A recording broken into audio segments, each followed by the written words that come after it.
जय हिंद मेरे प्यारे विद्यार्थियों। ठीक है ना। पिछले क्लास में हम पढ़े थे समबाहु त्रिभुज के बारे में। बोलिए हाँ या ना। यह आपका पार्ट 3 वीडियो है। पिछले वीडियो में हम समबाहु त्रिभुज के बारे में पढ़े थे और इस वीडियो में हम जानेंगे, यानी कि इस क्लास में हम जानेंगे समद्विबाहु त्रिभुज के बारे में। तो लगाइए हेडिंग सभी विद्यार्थी लोग, समद्विबाहु त्रिभुज लगाइए। समद्विबाहु त्रिभुज, समद्विबाहु त्रिभुज। सुनिए, नाम से ही पता चल रहा है समद्विबाहु, जिसका दो भुजा क्या हो, बराबर, वही क्या होता है आपका समद्विबाहु त्रिभुज। क्या होता है समद्विबाहु त्रिभुज, जिसका दो भुजा क्या हो, बराबर हो, वही क्या होता है आपका समद्विबाहु त्रिभुज होता है। देखिएगा समद्विबाहु त्रिभुज,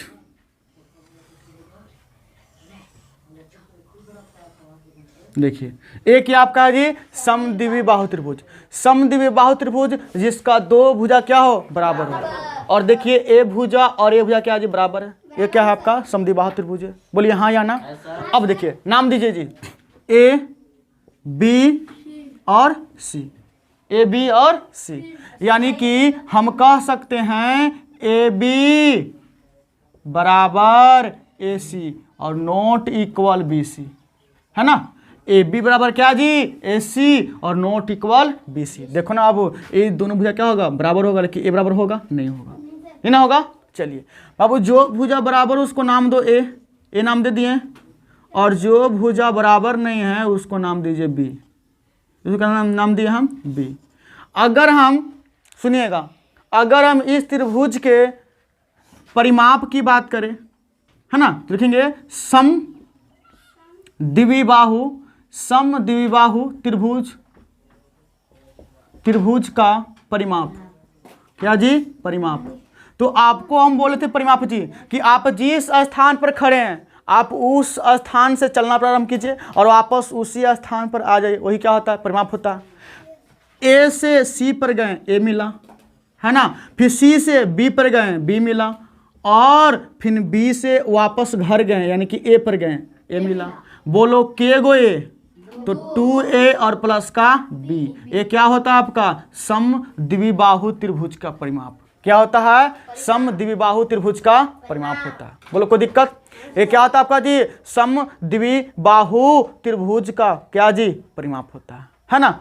अब सुनिएगा, अगर हम इसका एरिया की बात करें, यानी कि समद्विबाहु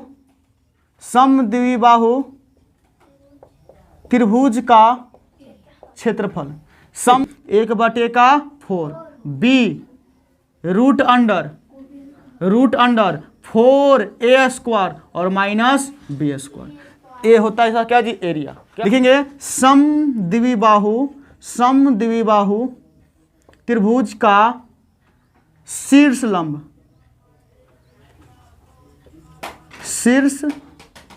लंब या ऊंचाई, यानी क्या होता है जी, तो इसका फॉर्मूला हो जाएगा आपका क्या जी, तो इसका फॉर्मूला हो जाएगा root under 4a square minus का b, है ना, root under 4a square minus का b स्क्वायर और बटे में 2, बटे में क्या जी 2। तो क्या होता है ऊंचाई या शीर्षलंब, क्या जी, ऊंचाई या शीर्षलंब किसका, समद्विबाहु त्रिभुज का ऊंचाई या शीर्षलंब। यहां तक लिख लिए। चलिए एक नोट लिखेंगे आप लोग जो आपको काम देगा। मार्कर क्या हो गया जी, ब्लैक वाला, हाँ मिल गया, ब्लैक वाला मार्कर मिल गया। सुनिएगा बाबू, एक इंपॉर्टेंट नोट लिखना, एक नोट लिखिएगा, है ना। तो यहां पर नोट लिखेगा जी कि अगर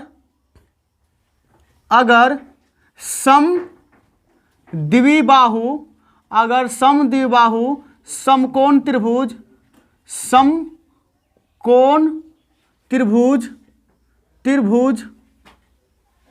का कर्ण की लंबाई दिया रहे, क्या जी, कर्ण की लंबाई दिया रहे। बाहु समकोण त्रिभुज का क्या जी, कर्ण की लंबाई दिया रहे।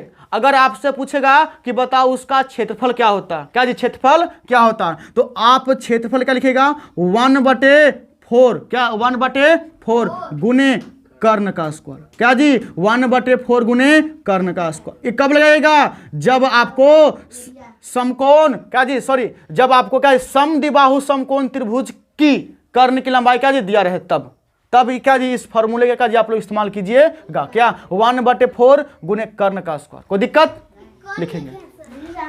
अच्छा ओके, कर्ण का स्क्वायर। अगर समद्विबाहु समकोण त्रिभुज का अगर कर्ण की लंबाई दिया रहे, क्या जी कर्ण की लंबाई दिया रहे, अगर आपसे पूछेगा उसका क्षेत्रफल, तो आप फॉर्मूला लगाइएगा, क्या जी 1/4 गुने कर्ण का स्क्वायर, क्या जी 1/4 गुने कर्ण का स्क्वायर। कोई दिक्कत, क्षेत्रफल पूछेगा तब।